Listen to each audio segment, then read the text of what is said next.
Since I'm sitting with a content expert, how do you make sure that content is both fitting into the broader marketing strategy and then like thinking about how it can be used across platforms? Because you talked about, you got to create the content, but then you got to get it out there. So what are some tips and techniques you give people around how to look at it that way?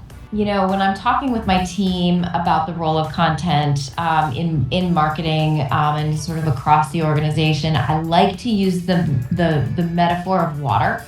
I think that in many cases, if you look at an organization, what you see is sort of different pillars, right? Like I was mentioning, we have our investment team, we have our investor team, and these are pillars of the organization, and they are not necessarily siloed because there is a lot of crossover, but they are there to do something very specific.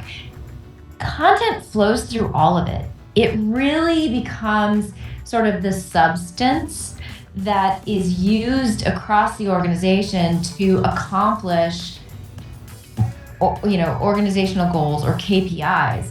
And so, that content might be making sure that the business development team understands the brand messaging really well and has copy and content that they can use to have conversations one-on-one. Yeah. Or it could be, something that, we're putting into a knowledge base for our performance engineering team so that as they're getting questions and phone calls repeatedly from founders, you can say, hey, you know what, go ahead and watch this video, read this article.